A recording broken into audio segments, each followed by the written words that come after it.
Assalamualaikum warahmatullahi wabarakatuh. Bismillahirrahmanirrahim. Qala musannif rahimahullah ta'ala bihi wa bi'ulumihi fid dharaini amin ya rabbal alamin.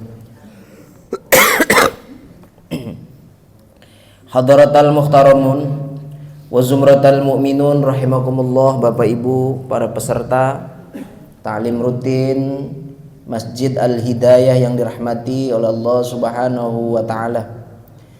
Alhamdulillah, pada kesempatan, kalau maghrib itu sore apa malam ya Pak? Maghrib itu maksudnya sore apa malam Bu? Malam ya. Pada kesempatan malam hari ini kita masih diberikan kesempatan oleh Allah Subhanahu wa taala untuk melaksanakan satu di antara kewajiban kita, yaitu melaksanakan mencari ilmu atau thalabul ilmi. Besar harapan apa yang kita kerjakan pada kesempatan kali ini dinilai ibadah oleh Allah Subhanahu wa taala.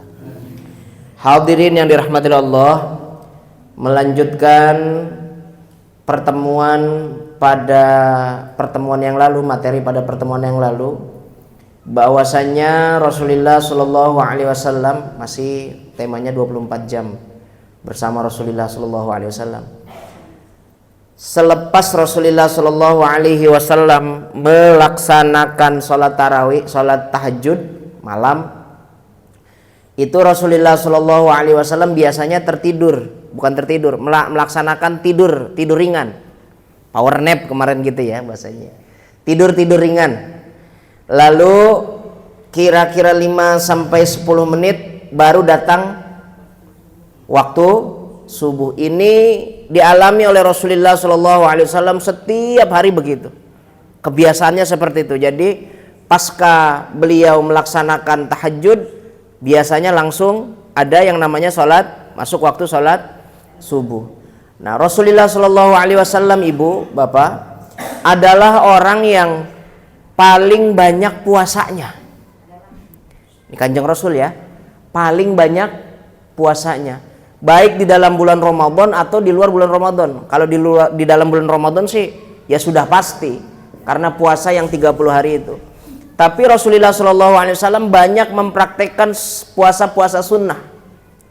Antara lain Senin Kamis itu nggak pernah ditinggal. Beberapa waktu juga Rasulullah SAW melakukan sunnah Dawud.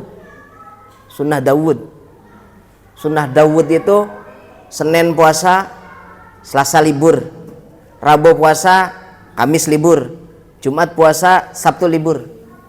Jadi Senin puasa, Selasa libur, begitu seterusnya. Ada juga Rasulullah SAW mengajarkan puasa, namanya puasa Nabi Isa. Ini puasa paling top ini Bu.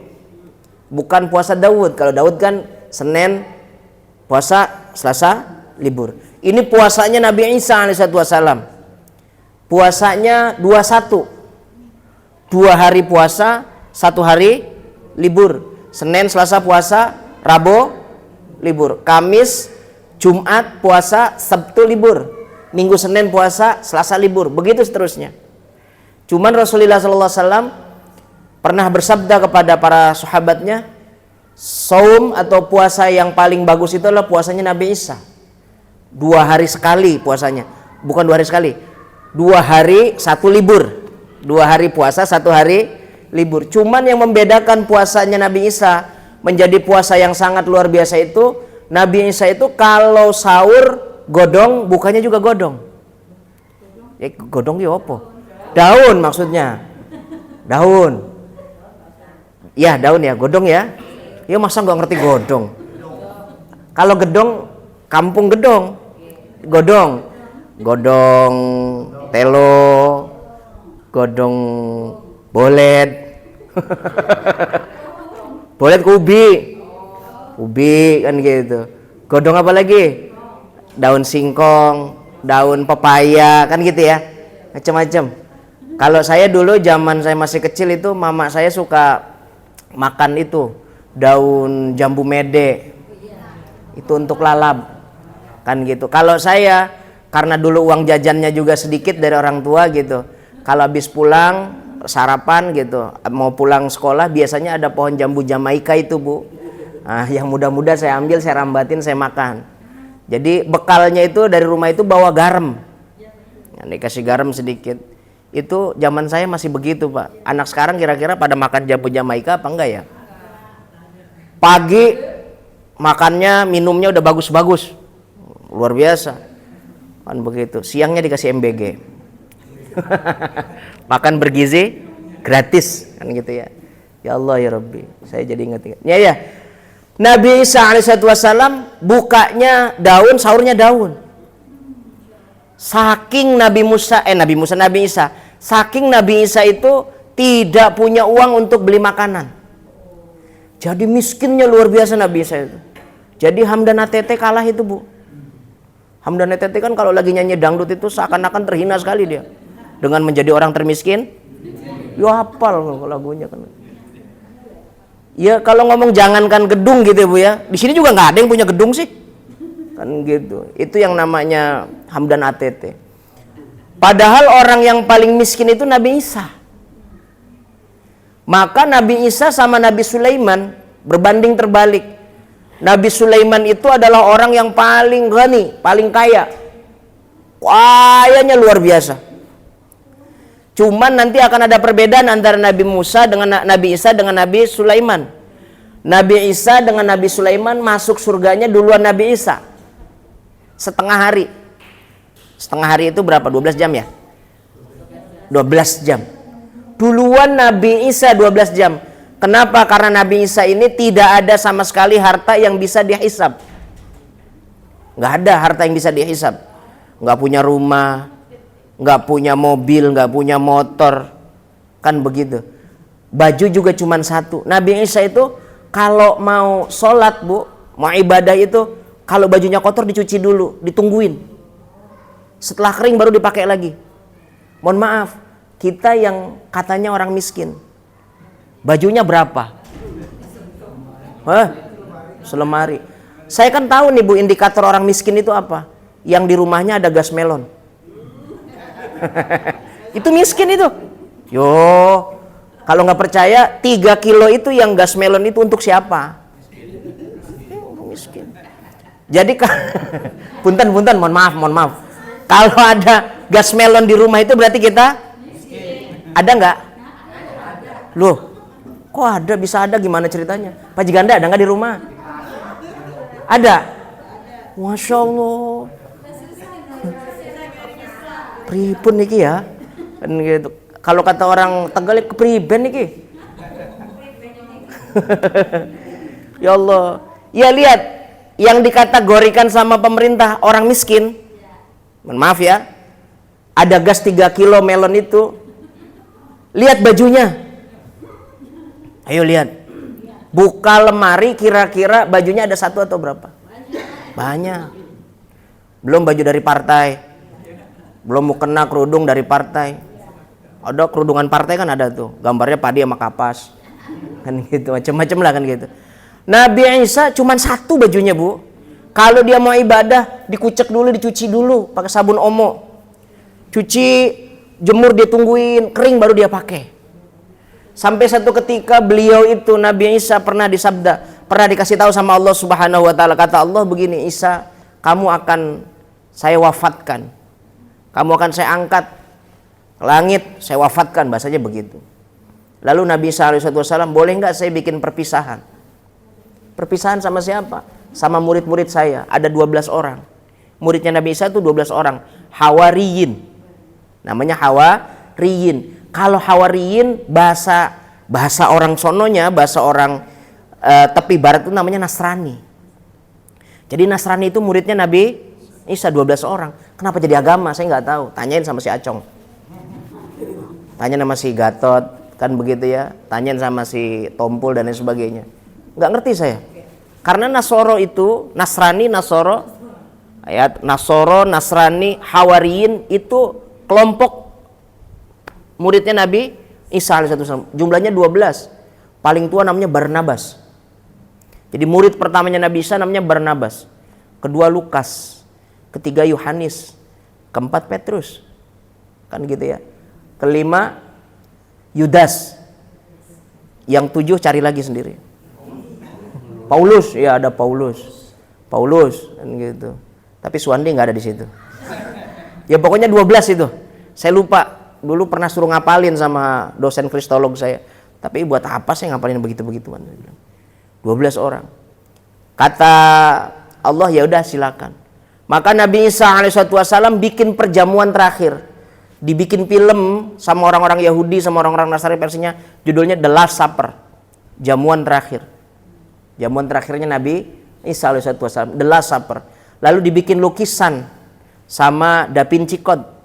Tuh dia bikin lukisan Nabi Isa sedang menjamu 12 temannya, 12 muridnya dengan lukisan The Last Supper. Pada saat itu dihargai waktu itu ya. Zaman itu dihargai sekitar 350 juta lukisannya. Tapi nggak tahu kalau sekarang mahal sekali mungkin. Itu dilukiskan oleh Nabi Isa alaihissalam. Sebelum dia beli makanan, pinjam duit sama Barnabas. Barnabas, boleh nggak saya pinjam uang? Mau ada apa ya Rasulullah? Saya ingin menjamu kalian semua 12 orang ini. Karena seumur hidup saya suka numpang makan sama jenengan. Tapi nggak pernah ngasih makan. Begitu katanya. Lalu Nabi Isa alaihissalam dikasih pinjam. Setelah dia terima uangnya, Barnabas, tapi ada urusan nih. Urusannya bagaimana? Saya minjem tapi nggak kembali, bagaimana? Gitu ngomongnya, Pak. Ya sudah, uang buat panjenengan sih nggak usah pakai ngutang-ngutang. Saya ikhlas. Jadi ada orang judulnya minjem tapi nggak kembali. Yaitu Nabi Isa. Saking fakirnya, saking miskinnya, maka dikasih jamuan, kan begitu. Itu miskin sekali. Nabi Isa ngasih makan orang aja nggak bisa. Masya Allah, luar biasa. Tapi punya fadhail, keutamaan, masuk surganya duluan ketimbang Nabi Sulaiman. Nabi Sulaiman itu raja, punya istri ratu, baja ketemu besi. Masya Allah, hartanya nggak habis 7 turunan sama 7 tanjakan.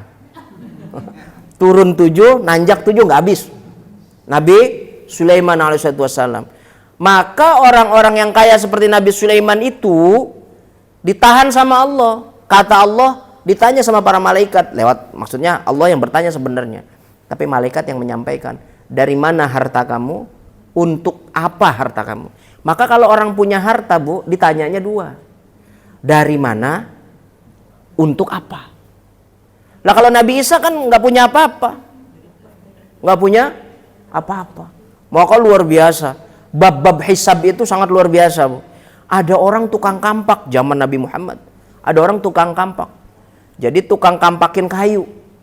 Tukang ngampakin kayu. Ada orang wafat, sahabat Rasulullah.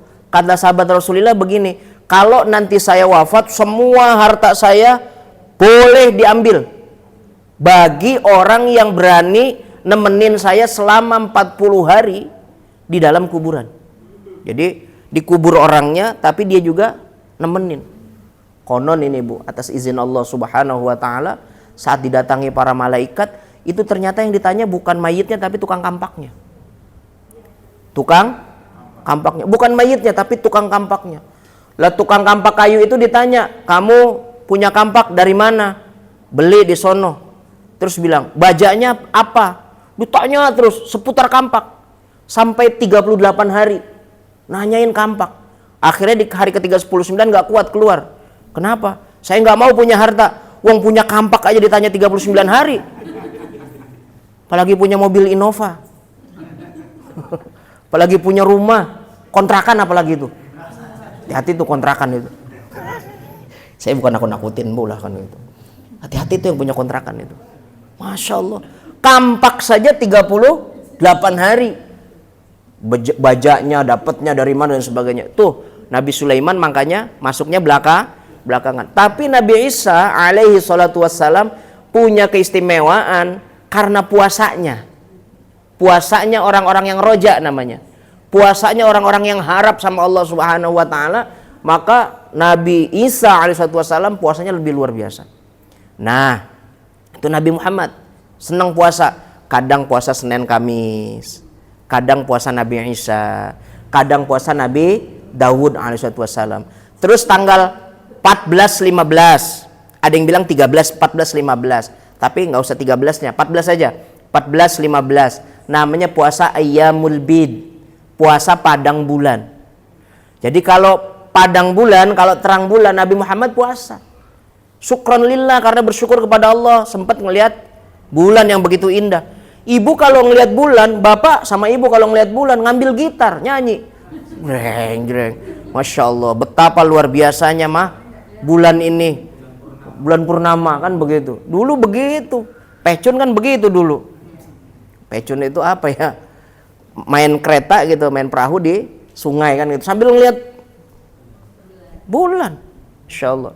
Nabi Muhammad kalau masuk bulan besar 14-15, beliau itu puasa. Bukan hanya bulan terang, tapi Yaumus Sauda juga puasa, hari-hari gelap bulan.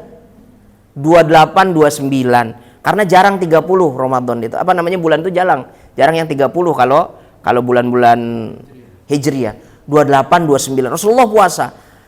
Walhasil Rasulullah SAW itu banyak puasanya, banyak ngosongin perutnya. Maka Rasulullah SAW basirohnya awas, mata batinnya awas. Maka ibu sama bapak kalau basirohnya mau awas, mata batinnya mau tajam, maka harus banyak-banyak puasa sunnah. Harus banyak-banyak puasa sunnah. Dulu nenek saya Pak, itu ahli puasa. Almarhum nenek saya, namanya, saya manggilnya Mande Juleha. Mande Juleha ini basirohnya kuat bener. Bahkan beliau itu masih punya keyakinan janganlah kalau hari Selasa jalan-jalan begitu. Nggak boleh itu sama nenek saya. Nggak boleh. Sampai satu ketika Bu, saya kan dulu diasuhnya sama kakaknya ibu. Jadi ibu saya saat melahirkan saya itu, mohon maaf, air susunya tidak keluar. Sakit. Ibu saya itu sakit. Nggak tahu sakit apa, saya nggak pernah dijelaskan. Akhirnya dititip sama bude saya, Uwa saya. Saya manggilnya Mami. Biar kata makan kangkung juga, tapi Mami. Udah tenang aja. Urusan saya nih sih nggak usah repot. Saya manggilnya Mami, namanya Atik. Namanya Mami Atik. Saya manggil Mami Atik. Saya suka diajak jalan-jalan. Hari Selasa tuh ketepatan tuh. Nenek saya bilang, "Tik, kamu berangkat?" "Iya." "Jangan dah. Perasaan mama kagak enak nih," kan gitu. "Wah, nggak enak. Biasa aja, udah santai aja, tenang aja, jalan. Si Andi saya bawa ya," kan gitu. Saya dibawa tuh Bu. Dibawa saya.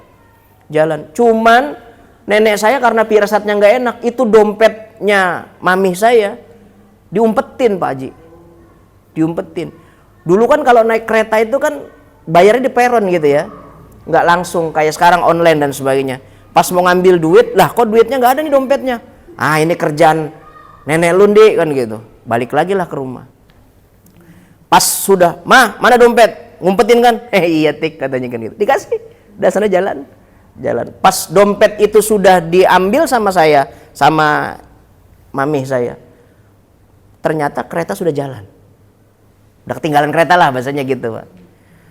Ternyata terjadi yang namanya tragedi Bintaro. Tahun 86 itu. Tahun 86. Kalau tanggalnya saya nggak tahu, lihat aja di filmnya berapa itu. Andai saya itu, andai nenek saya nggak begitu tuh Pak, nggak begitu, maka mungkin saya sama si Junaid sama tuh. Si Junaid, kan yang selamat si Junaid. Tahu selamat tahu kagak dulu, nggak bisa ngaji kali sekarang kan gitu ya. Itu firasatnya orang-orang beriman. Karena sering puasa gitu Pak, sering puasa jadi basyirohnya itu melek. Makanya bapak-bapak, ibu-ibu dianjurkan senantiasa berpuasa sunnah. Nah ini Kanjeng Rasulullah SAW puasa sunnah atau puasa wajib. Tapi yang saya dapatkan riwayatnya begini Bu, kalau Rasulullah SAW melakukan puasa baik wajib ataupun sunnah, kok dalam sholat subuh belum melaksanakan jinabat? Maka ada dua riwayat. Yang pertama, Rasulullah SAW sebelum masuk subuh dia sudah mandi duluan. Sebelum masuk waktu subuh. Jadi Rasulullah sebelum waktu subuh, jauh sebelum masuk waktu subuh, kalau dalam kondisi junub, kondisi jinabat, maka beliau mandi dulu. Begitu, bebersih dulu. Pasca sahur, begitu ya. Pasca beliau sholat tahajud, jika jinabat gitu, mandi dulu. Jauh sebelum melaksanakan subuhan. Tapi ada kalanya pernah satu waktu Rasulullah Shallallahu Alaihi Wasallam melakukan mandi ba'da azan. Habis azan, Rasulullah dalam kondisi junub, dalam kondisi jinabat. Maka Rasulullah mandi dulu. Ini menunjukkan bahwasanya orang junub kalau udah masuk waktu sholat subuh masih diperkenankan untuk mandi dan puasanya sah. Begitu. Ini hukum. Yang kedua itu riwayatnya Ummu Aiman namanya. Ummu Aiman ini ngerti karena diajarkan Rasulullah Shallallahu Alaihi Wasallam. Yang kedua riwayatnya daripada Sayyidina Ali. Sayyidina Ali karamallahu wajhah itu orang yang anut Rasulullah Shallallahu Alaihi Wasallam dan juga dia pernah kejadian kayak begitu. Seperti halnya Rasulullah Shallallahu Alaihi Wasallam. Abis mantenan sama Siti Fatimah, malamnya colek-colekan. Ya mohon maaf ya Bu ya. Ini kan kita udah pada dewasa ya. Jadi jangan dianggap porno jangan. Ini bagian dari fikih juga. Karena ada di sono di masjid sono. Mungkin orang pinter-pinter sih gitu ya. Ngomongin fikih dianggap ngomong porno, Pak. Udah gitu dokter lagi yang ngomongkan gitu. Itu ngapain ngomongin kayak gitu? Masa di masjid ngomong gitu? Lah orang dalam rangka ngaji kan gitu. Kecuali kalau kita ngomongin kagak-kagak gitu ya, Bu. Ini kan lagi ngaji nih. Nah, Sayyidina Ali mantenan. Tuh kayak yang di RT berapa tuh? 1. RT 3 ya, RW 1. Habis mantenan, malamnya colek-colekan masih Siti Fatimah. Ya jamak, Bu. Wajar. Wong suami istri kok. Kan gitu. Setelah melakukan hubungan biologis, Bu, ternyata Sayyidina Ali itu bangunnya kubaila subhi. Nyaris sebelum azan subuh. Tapi menurut Sayyidina Ali ini terlambat, Pak. Terlambat, telat. Waduh, telat nih sholatnya sama Rasulullah. Kalau telatnya kita kan jam 6. Telatnya kita jam berapa? Jam 6. Pas bangun, jam 6. Terlambat saya. Itu bukan terlambat namanya, banget-bangetnya terlambat itu. Terlambat itu kubaila subhi. Sebelum azan subuh. Itu Sayyidina Ali menganggap sudah terlambat. Ya Allah, terlambat ini. Maka Sayyidina Ali karamallahu wajhah. Nah ini sebelum saya sampaikan riwayat ini, Ali itu punya julukan karamallahu wajhah. Kalau saya nyebut, kita semua nyebut Abu Bakar Siddiq radhiyallahu, Sayyidina Umar radhiyallahu, Sayyidina Utsman radhiyallahu, atau sahabat-sahabat yang lain semuanya radhiyallahu. Tapi kok giliran Sayyidina Ali karamallahu wajhah? Ada 2 riwayat.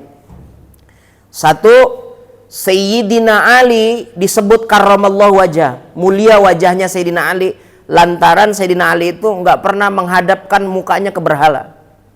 Dari mulai lahir, dari mulai kecil sampai wafat, nggak pernah menghadap mukanya itu nengok berhala, nggak pernah. Sayyidina Ali, maka wajahnya dimuliakan oleh Allah. Mohon maaf, Abu Bakar pernah. Sebelum ketemu Rasulullah. Sayyidina Umar, dedengkotnya. Sayyidina Utsman, emang dia juga sama. Yang lain-lain rata-rata pernah menghadap kepada berhala. Tapi Sayyidina Ali nggak pernah. Mukanya itu dihadapkan kepada berhala, itu nggak pernah. Itu riwayat pertama. Yang kedua yang unik. Jangan ketahuan ya, Bu. Bukan jangan ketahuan, jangan dianggap porno. Sayyidina Ali itu seumur hidup dari mulai lahir sampai wafat nggak pernah ngeliat alat kelaminnya. Coba Pak Haji, kalau pipis ngeliat alat kelaminnya apa enggak?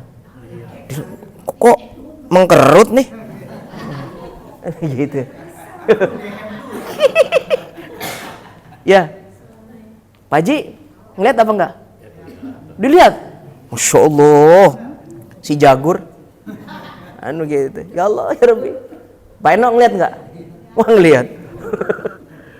Maka mohon maaf, dalam kitab Fathul Mu'in, melihat alat kelamin sendiri itu makruh. Bukan nggak boleh, makruh, dibenci. Sama halnya ibu makan jengkol, makan pete, makan lengkio, bawang putih yang berbau, saya nggak mengganggu orang lain begitu. Itu makruh. Sambil ngelihat gitu ya, set begitu, itu makruh. Atau anak kita, Bu, mohon maaf ya, anak kita walaupun misalkan, tapi yang bapak ketemu anak cewek atau ibu ketemu anak laki-laki, kita liatin tuh, ya Allah nih anak anuannya begitu amat ya, misalkan begitu, dilihat misalkan, makruh walaupun punya anak kita. Sebisa mungkin gitu loh, Bu, kira-kira bisa nggak ya, sebisa mungkin kalau lagi nyebokin atau apa, nggak usah dilihat, nggak usah ditengok kan, gitu. Kira-kira gitu, bisa nggak Pak J? Kalau dibilang nggak bisa, itu Sayyidina Ali bisa. Sayyidina Ali bisa. Maka Sayyidina Ali karena nggak pernah ngelihat alat kelaminnya, disebut karramallahu wajhah. Allah memuliakan wajahnya Sayyidina Ali, bercahaya. Karena nggak pernah ngelihat yang jelek-jelek. Ya mohon maaf ya Pak, di alat kelamin itu kan sarang penyakit, sarang maksiat dan sebagainya. Sarang juga tempat jin itu beranak pinak di situ. Makanya kata Rasulullah dalam sabdanya, khamsun minal fitrah, ada 5 daripada kebersihan jiwa dan batin, raga dan batin. Apa katanya? Yang pertama itu kata Rasulullah SAW, taksirul anad, ngebuangin bulu-bulu yang ada di kelamin. Tapi bahasa taksir itu bukan nyukur, nyabut. Ya zaman Rasulullah itu sih karena nggak ada gunting. Kalau sekarang ada gunting ya dicabut ya sakitnya ting eling, Bu, kan gitu. Ya mohon maaf ini Pak Haji kan gitu. Kok jadi ngomongin beginian sih? Ibu sih lah kan gitu. Alurnya kan gitu. Tapi ini bukan porno, tapi nanti kita saat ngaji fikih juga akan ketemu hal-hal yang kayak gitu. Harus dibiasakan. Bahkan menurut Dokter Boyko itu ya bukan porno lah kan gitu ya, memberikan pengertian, pemahaman terhadap hal-hal yang demikian. Nah, Sayyidina Ali melakukan hubungan suami istri semalam, lalu dia bangun kubaila subhi. Ketika dia bangun, Masya Allah, udah azan ini, udah hampir azan, langsung masuk kamar mandi. Ketika melihat kamar mandi, airnya itu jadi batu es, musim dingin. Bu, mohon maaf, saya pernah tinggal di 2 kota suci, Mekah dan Madinah. Itu dekade tahun 2000 sampai 2007. 2000 sampai 2007, 7 tahunan saya di sana itu. Jangan nanya jadi apa, TKI. Saya itu kalau musim dingin, Bu, itu bisa keluar darah dari hidung saya. Mimisan. Saya pertama kali datang ke sana itu, Bu, bulan-bulan pertama gitu ya. Tahun-tahun pertama, tiap hari mimisan. Saya panik, langsung ke rumah sakit. Di sana nggak ada rumah sakit, ada mustasfa, puskesmas. Datang ke sana, kenapa? Nyonyoran, mimisan, gitu. Kata dokternya ketawa, min Indonesia, iya. Kalau kata kita mah wajar, penyesuaian, begitu. Kata dia nanti 3 bulan ke depan batuk-batuk ya, bener aja Bu. Wah, tuh nggak sembuh-sembuh kayak kodok. Jadi penyesuaian jadi adaptasi. 40 hari pertama begitu, Bu. Nanti kalau sudah 60 hari, 70 hari aman. Makanya kalau pergi aja sebisa mungkin setahun gitu. Biar aman gitu, biar tahu suasananya. Tuh Sayyidina Ali ketika masuk ke dalam kamar mandi, airnya itu jadi batu es. Maka Masya Allah Ibu, saya kasih tahu sama Ibu, yang namanya Indonesia ini, banyak ulama menyatakan Indonesia ini serpihan surga. Serpihan surga. Masya Allah. Kenapa dikatakan serpihan surga? Contoh saja dari suhu, Indonesia itu enaknya luar biasa. Banyak orang yang mau ke sini. Banyak orang yang mau jadi orang Indonesia. Maka kalau ada tagar kabur dulu itu pecundang itu. Wong Indonesia negara surga kok. Tidak seperti negara lain. Saya kasih contoh ya, dari suhu saja. Dari suhu. Kenapa Indonesia itu disebut negara surga? Dari suhu saja. Bu, Di Indonesia itu suhunya enak. 30, 34, 36. Belum pernah saya lihat ada sampai 40, 45. Atau bahkan 50. Gak pernah. Tapi di Timur Tengah, bil khusus Makkatil Mukarramah, Madinatil Munawwarah, 40, 45. Wajar itu. Bahkan bisa mencapai 50. Kalau 50, telur mateng itu, Bu. Mateng telur itu. Setengahnya kok. Setengah 100 derajat Celcius. Mateng telur itu. 50 kadang-kadang. Kalau bulan-bulan Februari. Karena lagi mateng-matengin korma. Kalau mateng korma itu lagi panas-panasnya luar biasa. Masya Allah luar biasa kayak begitu. Orang Arab itu kalau punya kerupuk, nggak pakai kaleng, nggak pakai toples, ditaruh di piring. Taruh di piring aja. Nggak akan ulet. Sehari semalam itu di luar kaleng itu nggak ulet. Coba diceger. Ibu beli kerupuk, gendar, dan lain sebagainya. Keluarin dari kalengnya. Kira-kira alot apa enggak? Kisut alot. Kisut. Bahasa apaan tuh kisut? Iya kan? Tapi kalau di Arab enggak. Nih, Masya Allah. Maka boleh dikasih tahu nih Bu. Orang di Arab itu kalau punya mobil biasa. Land Cruiser mobilnya, Hyundai H1 itu biasa, Mercy, Bakmim Wawu itu biasa. Avanza di sana nggak ada, apalagi Carry. Alah mobil Carry, mobil Carry terlat terus, Carry, nggak ada. Tapi kalau ada orang punya motor, itu orang kaya di sana. Saya 7 tahun belum pernah ngelihat ada orang Arab nekat naik motor, nggak pernah. Dia kalau naik motor jalan, ya tutung, angus dia. Harus pakai mobil-mobil yang double garden mereka itu, yang AC-nya dingin. Naik motor nggak ada itu, saya nggak ngeliat itu. Masya Allah luar biasa. Panasnya luar biasa Arab itu, panasnya luar biasa. Ada daerah Bu, mohon maaf, ini saya hanya cerita saja. Saya pernah diajak sama tentara perdamaian. Namanya Kolonel Joni, CPM tuh. Kolonel Joni, orang Puspom. Dia kan putra-putrinya ngaji sama saya. Lalu dia waktu itu jadi komandan tentara perdamaian. Nah, saya ditelepon, Ustadz, saya pingin anak-anak saya itu dinasehatin. Saya kira anak-anak di rumahnya.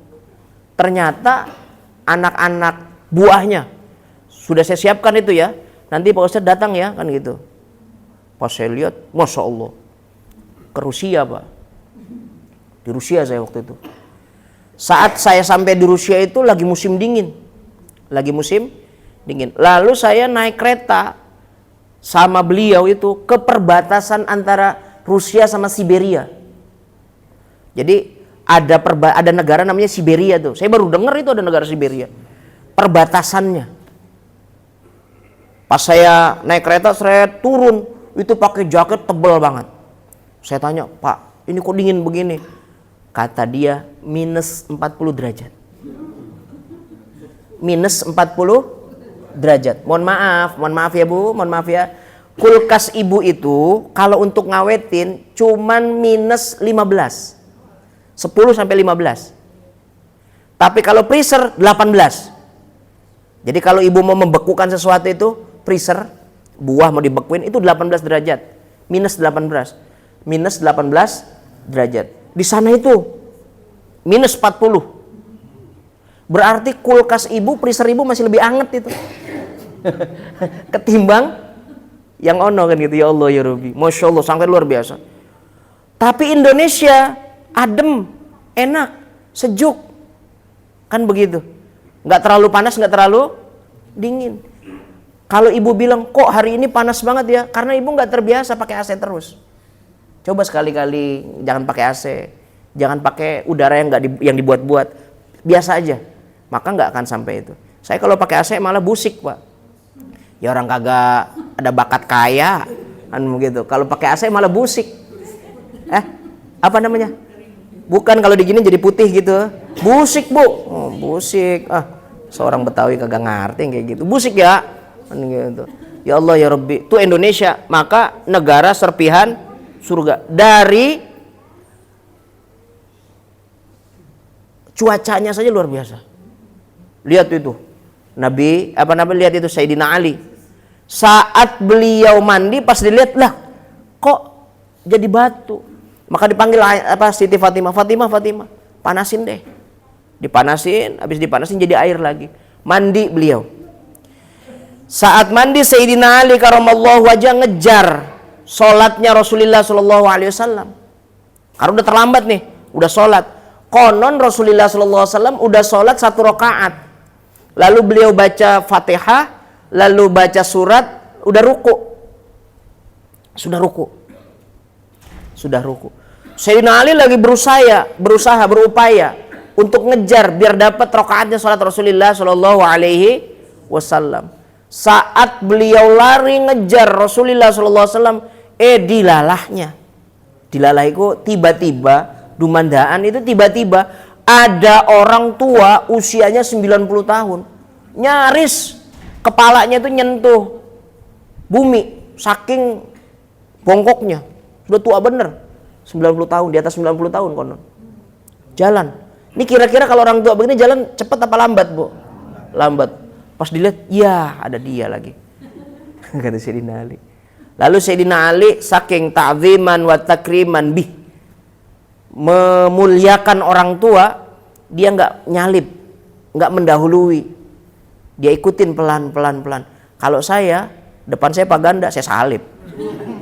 Pak Ganda liwat nih, permisi kan gitu. Masa motor saya belakangin beliau kan gitu, nggak mungkin kan? Saya. Mohon maaf sul adab ya, mohon maaf nggak bagus adabnya. Kudunya karena Pak Ganda lebih senior dari saya.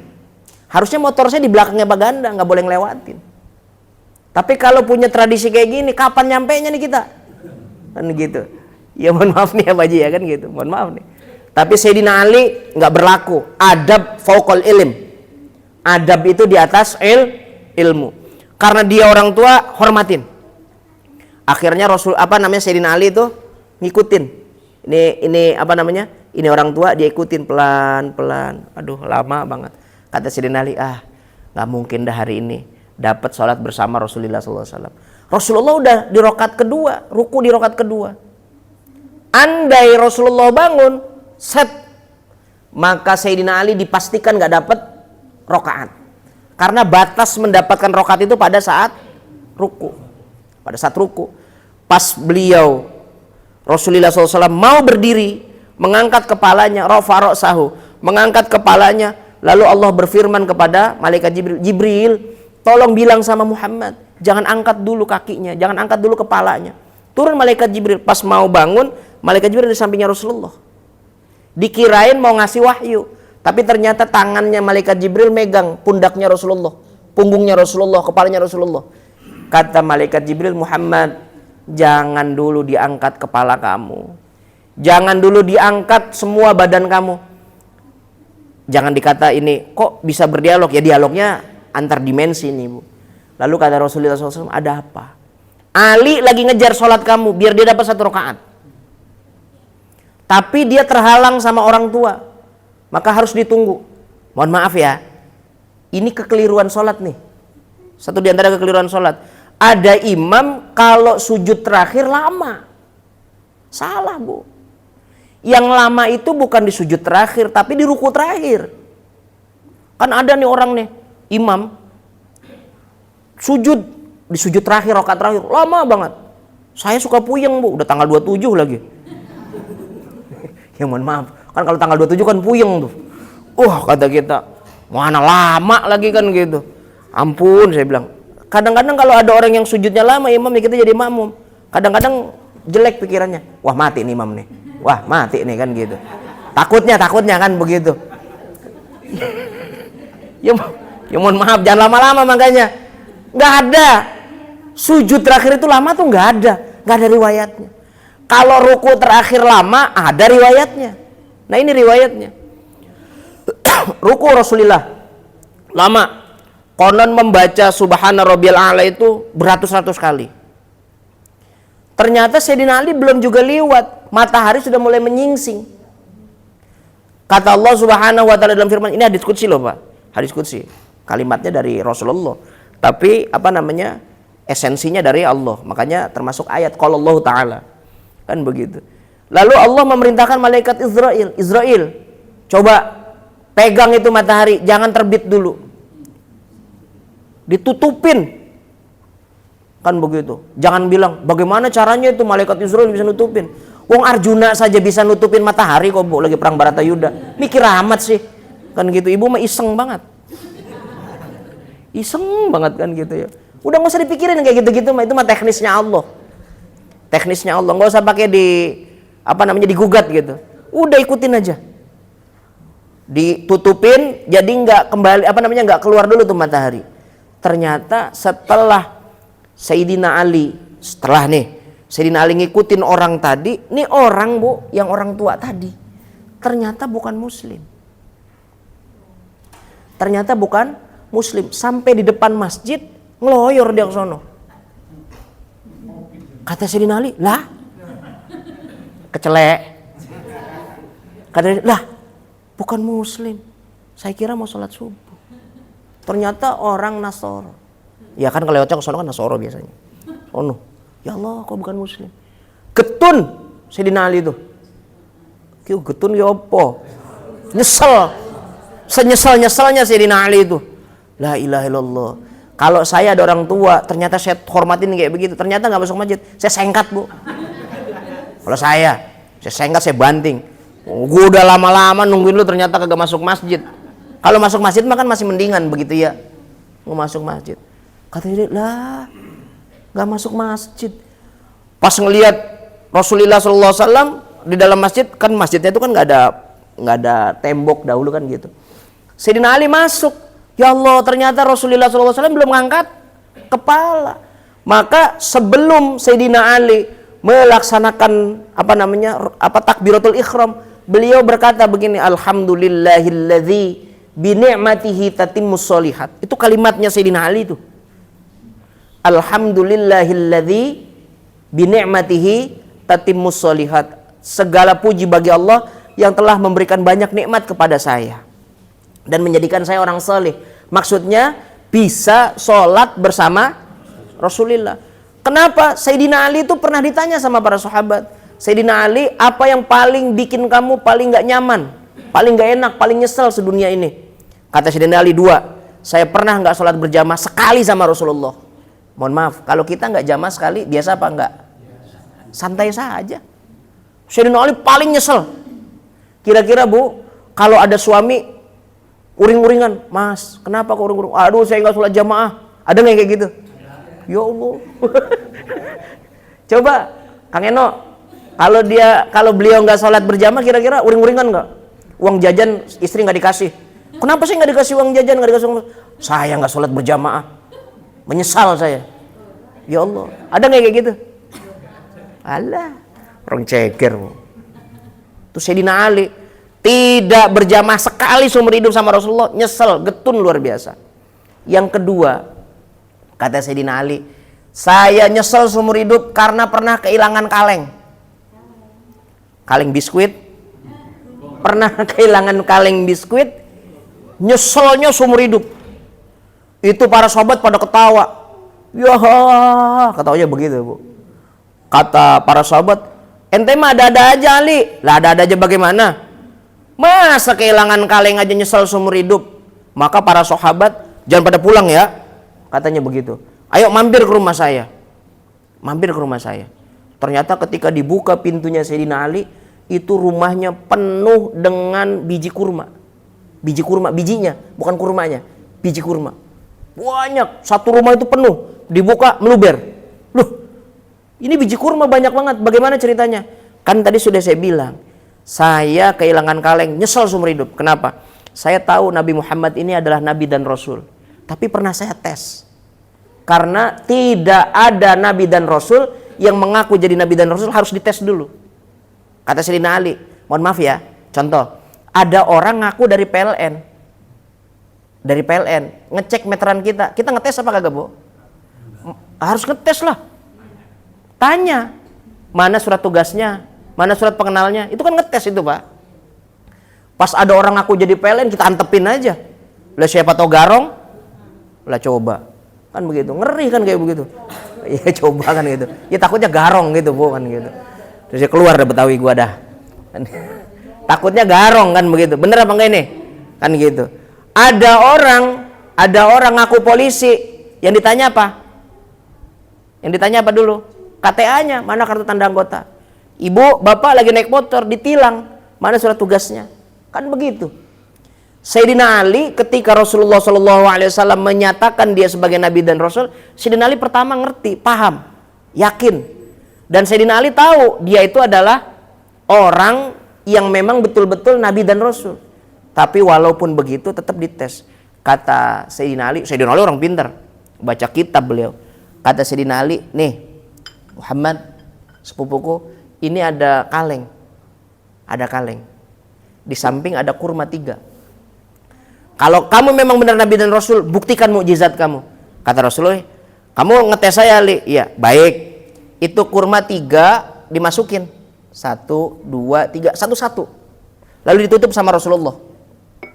Habis tutup dibuka lagi. Setelah dibuka dikodok. Dikodok diapain? Kalau diaduk ada airnya, Bu. Ini kagak ada airnya, dikodok gitu. Dirogoh. Ini kodok apa namanya? Ya dirogoh. Bahasa Indonesianya apa sih yang enak? Dirogoh. Kalau kata orang Ceger Terendam dikodok. Dikodok begitu. Dapat 1, Pak. Dapat 1 itu buahnya. Diambil lah bahasanya gitu ya. Nggak enak, rogoh. Dirogoh, ambil, dia makan. Kata Rasulullah. Habis dimakan dikunyah, itu bijinya ditaruh. Setelah ditaruh ditutup lagi sama Rasulullah. Ali, mulai hari ini selama ada kaleng itu kamu nggak akan beli nasi, nggak akan beli kurma. Kurma kan makanan pokok ya.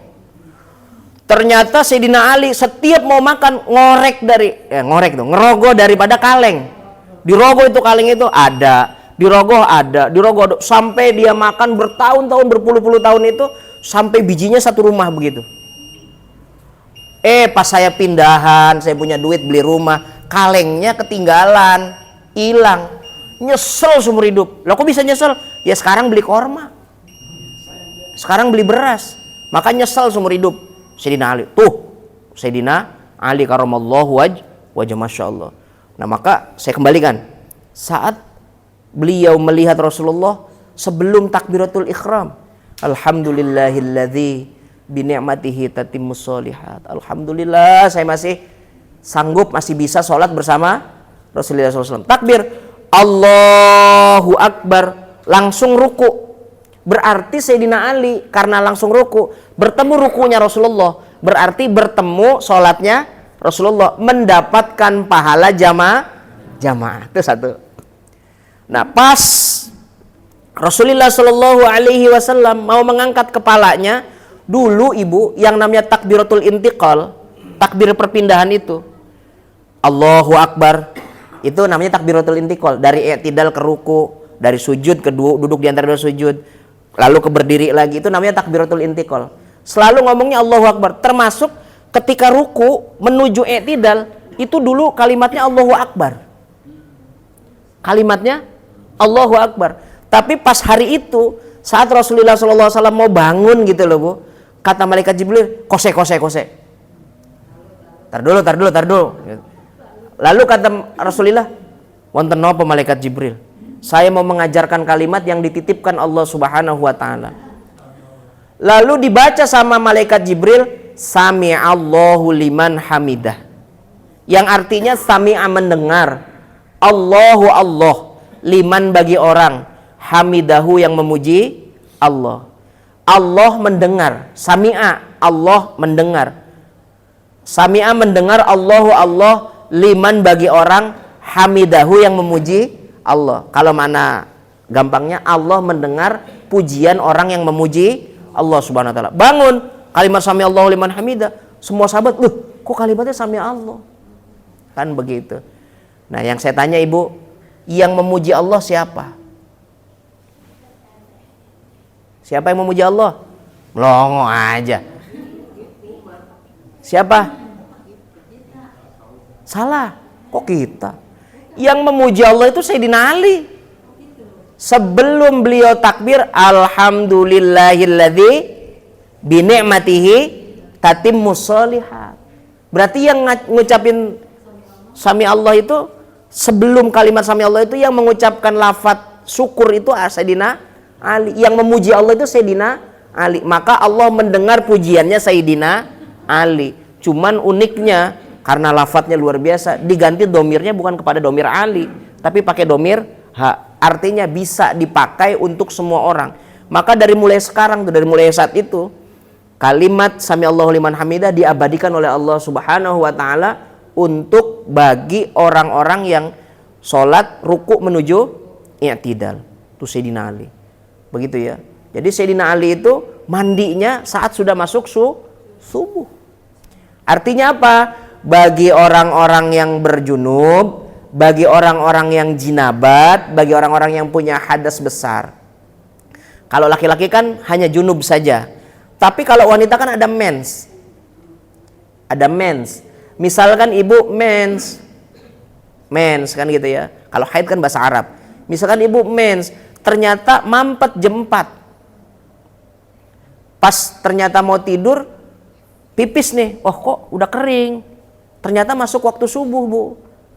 Masuk waktu subuh. Jam 4 mau, jangan masuk waktu subuh dulu. Jam 4. Ternyata ibu mandi. Jebur sambil niat puasa karena udah tahu bahwasanya sudah bersih. Jam 4:10 masuk waktu subuh. Berarti ibu mandinya itu di waktu subuh. Berarti harus puasa. Kok harus puasa? Kenapa harus puasa?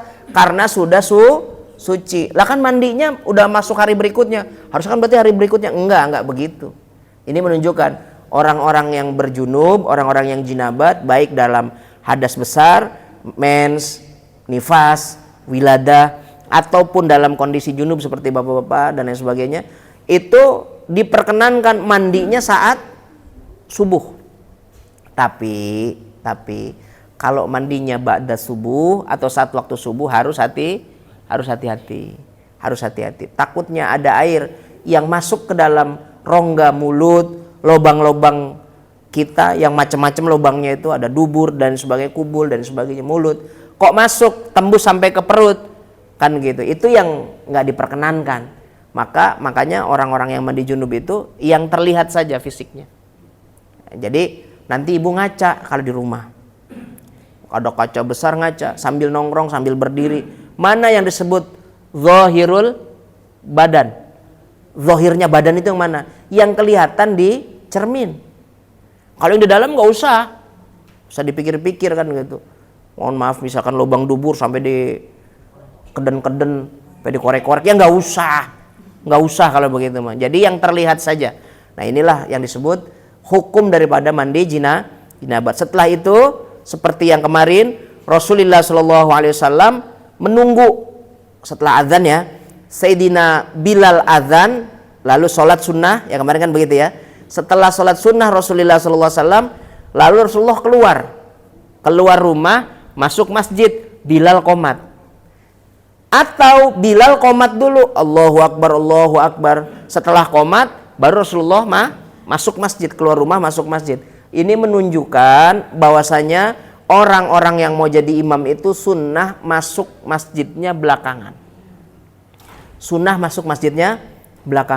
Dulu hadis ini, Bu, riwayat ini saya melihat satu orang itu termasuk dia orang imigrasi ya. Tapi dia orang pintar sekali, namanya Haji Jazuli, RT 6. Jazuli itu di Jalan Baneng, ada rumah besar itu, rumah kuno, itu rumahnya Haji Jazuli, namanya Ahmad Jazuli. Beliau itu orang imigrasi. Beliau itu imam pertama di Masjid Al Barokah. Itu kalau beliau dengar azan, dia memang unik, nggak masuk ke dalam masjid, nunggu di luar. Kadang-kadang kita yang dulu masih kecil gitu ya, Bu, itu punya suudzon yang jelek. Nah, ustadz kayak begini amat sih, kagak mau masuk ke masjid dan sebagainya. Tapi sebenarnya beliau lagi ngamalkan sunnahnya Rasulullah. Pas qomat baru masuk. Pas dikomatin baru masuk kucuk kan gitu. Setelah masuk langsung masuk ke dalam mihrab, langsung shaf lurus rapat, langsung sholat. Allahu Akbar. Ini ternyata orang cerdas, orang pintar, orang yang mengerti tentang hukum syariat. Kadang-kadang orang-orang yang ngerti syariat itu dianggap bingung, dianggap aneh. Kenapa? Karena kita nggak biasa ngelihat kan begitu ya, nggak biasa ngelihat ya. Walhasil kalau Rasulullah SAW dalam kondisi berpuasa, mau melakukan puasa dan junub misalkan, maka Rasulullah SAW itu bisa mandinya sebelum atau sesudah masuk waktu subuh. Dan dua-duanya ada riwayatnya dibenarkan. Mohon maaf ya, ini contoh terakhir. Ibu sama bapak melakukan otok-otok. Otok-otok itu hubungan suami istri. Kan nggak boleh ngomong yang jorok-jorok katanya di masjid. Melakukan otok-otok. Iya, kalau di Rembang namanya otok-otok, Bude. Kan waktu saya habis nikah tuh undangan pada tuh orang-orang Rembang datang. Wis otok-otok taurung. Jare kula, otok-otok yopo kan. Saya tanya, otok-otok yopo? Ngadu jangkrik. Oh, Masya Allah, saya bilang ngadu jangkrik. Ya mohon maaf nih Bu. Melakukan hubungan suami istri malam bulan Ramadan misalkan. Malam bulan Ramadan. Ternyata karena nanti aja mandinya sekalian sahur gitu. Karena habis melakukan atau membuang energi yang besar kan gitu ya Bu ya. Tidur kepulesan, kebablasan. Pas bangun subuh persis 4:30. Jangan subuh, kalau ibu kalau 4:30, kalau subuh kan itu masih kayak Sayyidina Ali. Jam 5. Pas lihat, ya Allah, nggak sahur. Kita belum mandi. Ya, kita belum mandi bagaimana? Saya juga pernah maksudnya. Maka bukan berarti kita nggak puasa tuh Pak Haji. Mandi tetap, puasa tetap jalan. Sah atau tidak puasanya? Sah puasanya. Kenapa? Karena ada riwayat dari Ummu Aiman. Maka Rasulullah kalau mau bikin syariat itu biasanya melakukan dua perkara, dua yang berbeda. Satu melakukannya sebelumnya, yang kedua setelahnya. Artinya kalau ada kalimat seperti itu berarti memperkenankan, dibolehkan. Begitu ya Bu ya. Ini namanya sunnah yang disebut fi'lun Nabi, sunnah daripada perbuatannya Nabi Muhammad SAW. Artinya dari mulai saya ngomong nih Bu, yang 24 jam bersama Rasulullah, kan baru sampai subuh tuh ya. Jika kita kerjakan selama subuh sampai subuh itu kayak begitu kayak Rasulullah, itu pahala semua, sunnah semua, gak main-main kan gitu. Jadi gak main-main. Kita miskin ganjaran, miskin pahala. Kalau kita udah tahu 24 jamnya bersama Rasulullah, kok Rasulullah kayak begitu kita kerjakan, kok Rasulullah kayak begitu Rasulullah kerjakan. Bahkan makan tunjang saja sunnah. Lah iya kan Kanjeng Rasul hobinya apa? Qura asyad, makan tunjang, gulai tunjang. Maka makan tunjang itu, saya kalau makan tunjang di sederhana, bismillahirrahmanirrahim, makan tunjang anut Kanjeng Rasulullah, dapat pahala. Makannya dapat pahala, sunnah juga mencintai apa yang disukai Rasulullah SAW. Bu, para sahabat itu banyak yang nggak suka sama makanan. Contoh ya, Sayyidina Abdullah bin Umar itu nggak suka makan cuka, Tapi ketika Rasulullah bilang ni'matut ta'am al-khala, sebaik-baiknya makanan itu, secakep-cakepnya makanan itu cuka. Karena Rasulullah makan lalu bersabda, Sayyidina Abdullah bin Umar itu karena nggak doyan, dia paksain. Katanya kamu nggak doyan, biarinlah saya nggak doyan, tapi Kanjeng Rasulullah doyan, maka saya ikut biar dapat pahala. Ibu kalau suaminya makan yang dia suka, terus ibu nggak suka, kalau kita kan berontak. Ayo makan, wah gua nggak suka Pak, istri saya begitu, kan gitu. Saya kasih makanan begini, makan. Yang ini saya suka, saya nggak suka ya, saya nggak ikut makan yang itu ya, saya makan yang ini aja. Jadi kurang nyaman gitu. Kalau sahabat terhadap Kanjeng Rasul nggak begitu. Setidak suka-sukanya mereka, kalau Kanjeng Rasulullah SAW tidak melakukan, maka dia ikut. Ada lagi sahabat Rasulullah Sa'ad, dia nggak pernah makan semangka seumur hidup, nggak pernah makan semangka. Ditanya, kenapa kamu nggak makan semangka? Saya belum pernah melihat Rasulullah makan semangka. Coba kalau ada orang kayak begitu. Rasulullah makan combro apa enggak? Saya nggak makan combro karena nggak pernah ngelihat Rasulullah makan combro. Ya mampus kita kalau begitu. Susah, udah pokoknya susah. Ini kita umat siapa sih Bu sebenarnya Bu? Kita tuh umat siapa gitu ya? Ya Allah ya Rabbi. Paham ya Bu ya? Baik, saya kira ini dulu. Ini sih enaknya diskusi nih. Ada pertanyaan. Kalau ada yang mau ditanyakan, silakan. Baik apa yang saya sampaikan atau di luar tema. Ustadz, saya punya masalah kaitannya dengan fikih begini. Silakan tanyakan. Kalau bisa saya jawab, kalau nggak bisa pas. PR. Baik, saya kira silakan. Ada? Kalau nggak nanya nggak selesai Bu. Ada yang nanya? Nunggu? Ada? Bapak-bapak yang nanya? Ada. Silakan Pak Ji. Begini Pak Ustaz. Silakan. Ustaz pernah memberikan contoh dalam musafir itu kita tidak boleh berjamaah, ikut berjamaah. Ya. Apakah tidak ada riwayat memberikan tuntunan bahwa berjamaah itu lebih utama daripada tidak berjamaah? Maksudnya dalam safar nih Pak Ji. Oke. Sudah itu? Satu lagi, Ya. dalam safar juga. Iya. Kita dibolehkan membatalkan puasa dalam bersafar meskipun wajib, apalagi sunnah. Nah, apakah ada tuntunan bahwa kalau kita melaksanakan tetap puasa dalam safar? Oke. Saya udah tahu, paham itu mau. Nah, kalau ikut saya yang enak-enak nih Pak Ji. Kalau ikut saya yang enak-enak. Jadi saya nggak mau nyusahin jamaah. Karena Rasulullah juga memudahkan para sahabatnya. Begini yang pertama. Ada nggak dalil petunjuk baik Al-Quran, hadis ataupun qiyas dan ijma yang menyatakan boleh berjamaah ketika safar? Silakan berjamaah kalau sama-sama orang safar. Misal Pak Haji sama saya main ke Makassar, itu kan udah jelas itu perjalanan yang masafatul qasr, lebih daripada 86 kilo kan gitu. Maka kalau mau berjamaah kita saja. Yang tidak boleh berjamaah itu bagi kita orang safar dengan orang yang mukim, nggak boleh. Kenapa? Karena dia sholatnya sempurna, kita sholatnya nakes, sholat yang dalam kondisi dispensasi, begitu. Maka nggak diperkenankan. Kecuali kita berdua safar nih Pak Haji. Nah, untuk mendapatkan pahala jamaah ya kita berjamaah. Jangan mentang-mentang kita kan safar. Iya, udah misah aja sendiri. Ya nggak usah begitu. Kita tetap berjamaah, akan tetapi berjamaahnya bersamaan dengan orang yang musafir juga. Tapi kalau orang yang musafir dengan yang mukim nggak diperkenankan. Atau sebaliknya, kita lagi musafir, kita sholat, Allahu Akbar, tiba-tiba di belakang kita ada orang yang berjamaah.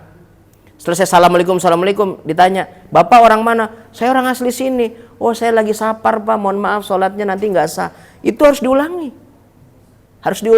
Kenapa? Jamaahnya orang mukim tidak sah terhadap jamaahnya orang musafir. Begitu ya Pak Haji ya. Satu, kalau kita sama-sama safar nggak ada masalah. Kita jalan-jalan ziarah, kan sama nih lagi musafir semua, sholatnya berjamaah, jamak dan qashar boleh. Yang nggak boleh kita sama orang yang mukim. Itu satu. Yang kedua, masalah puasa.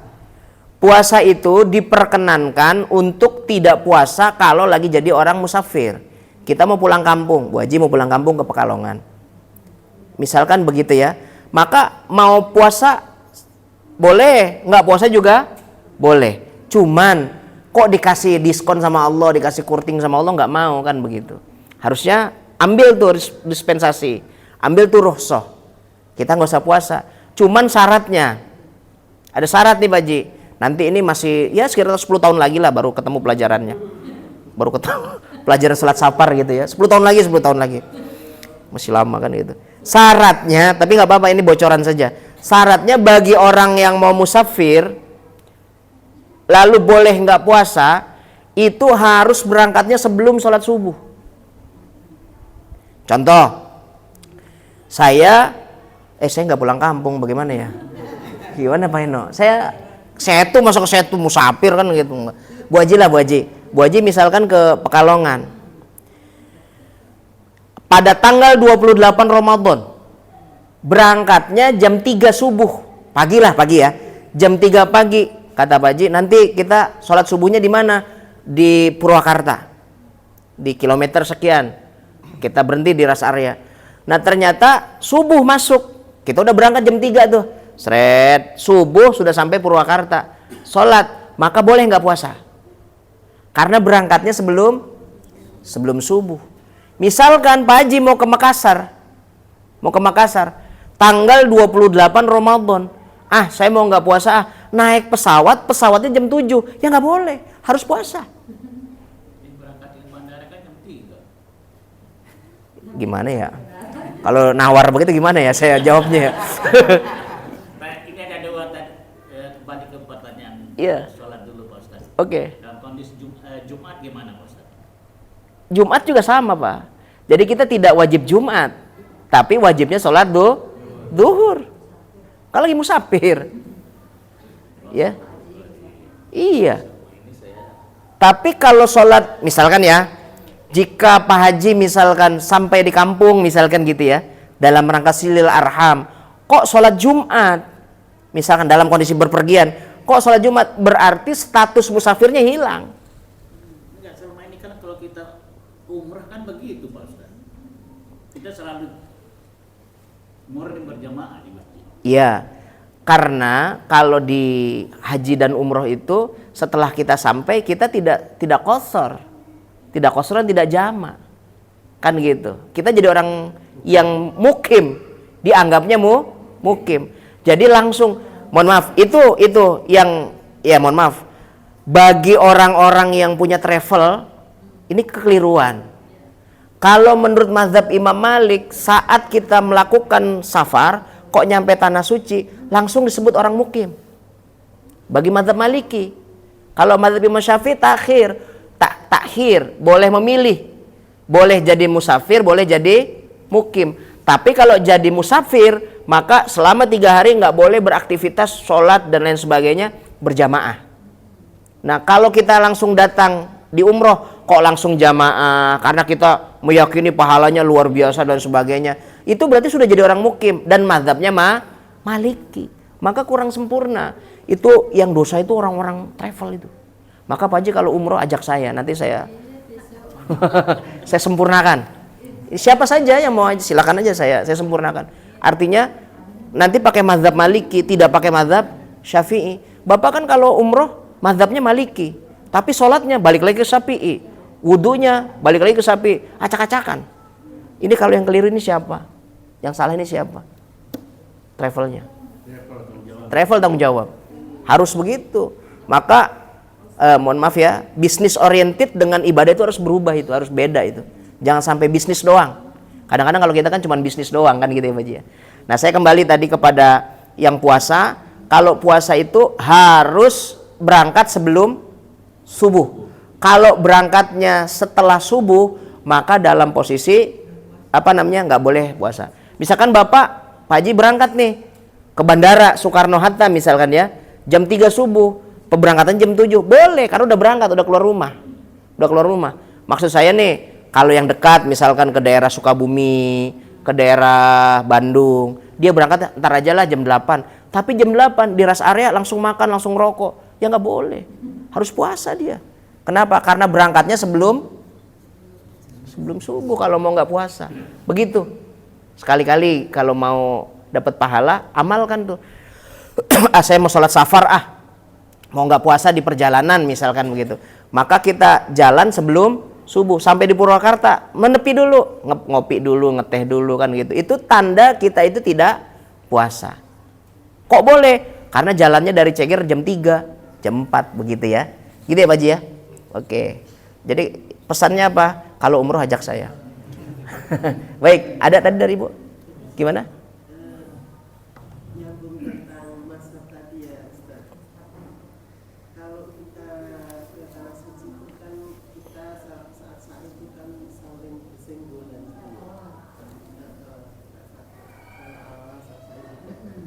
itu gimana dengan mazhab yang kita anut dan Syafi'i kan haram ya. Sedangkan di situ kan mau nggak mau bersentuhan. Betul. Ya.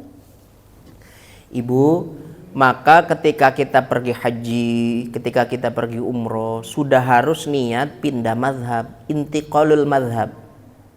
Taklid dari Syafi'i kepada Maliki atau Hanafi. Begitu.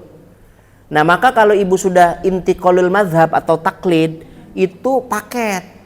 Wudunya sudah berubah semua.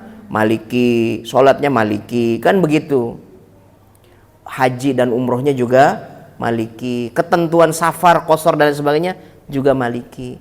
Cuman kadang-kadang kalau kita orang Indonesia yang melakukan perjalanan haji dan umroh saja dulu dah, jangan haji, umroh misalkan begitu, maka kita menggunakannya mazhabnya tetap Syafi'i, hajinya, umrohnya Maliki, sholatnya Syafi'i. Ini namanya orang pinter kodek, yang gampang dia ambil, yang susah dia tinggalin. Harusnya kalau kita pakainya mazhab Syafi'i, Syafi'i semua.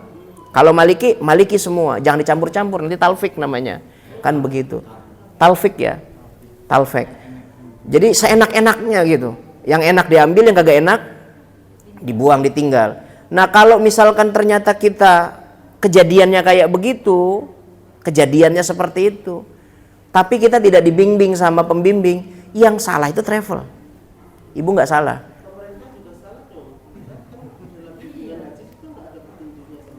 Itu kan pemerintah nunjuk, ada muntawib namanya. Muntawibnya tidak memberikan. Ya sudah, berarti muntawib yang salah. Bukan pemerintah itu, Bu. Pemerintah sudah menyediakan konselor, sudah menyediakan orang yang sharing kan begitu ya, untuk sharing terkait masalah ibadah. Jadi mohon maaf, saya pernah haji akan tetapi dalam posisi saya jadi petugas PPI haji. Petugas haji saya, 2 kali saya pernah jadi petugas haji. Itu ketika saya dipasrahkan jamaah sekian puluh orang, maka saya bimbing, 100% saya bimbing. Sholatnya begini, wudunya begini, hajinya seperti ini. Kan begitu. Cuman kalau yang lain saya nggak tahu kan begitu ya. Karena kan setiap orang kan punya tanggung jawab masing-masing kan begitu ya. Nah, makanya kalau mau aman begitu, ya ngajak saya lah, aman insya Allah. Aman lah kan gitu. Apalagi Pak Haji kan gitu, kalau mau aman nanti itu saya insya Allah ikut lah kan gitu. Itu seperti itu ya Bu ya. Tapi nggak usah minder. Kalau begitu berarti haji saya, umroh saya nggak sah kan begitu, sah. Bahkan diterima sama Allah, dibalas nanti surganya Allah Subhanahu wa taala. Kan begitu ya. Tapi urusan teknis kayak gitu harusnya kan dipikirin juga.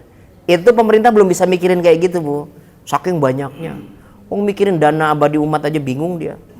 Kan begitu, bingung kan begitu ya, ngurus dananya sudah bingung, apalagi yang lain-lain kan begitu. Maka saya kira kita satu diantaranya melakukan kajian seperti ini, melakukan pengajian seperti ini agar ibadah kita makin baik, makin sempurna, begitu ya Bu ya. Saya kira gitu. Udah, jangan ada yang nanya lagi. Baik, saya kira ini yang bisa saya sampaikan, mudah-mudahan bermanfaat. Hadanallahu wa iyyakum ajma'in. Assalamualaikum warahmatullahi wabarakatuh.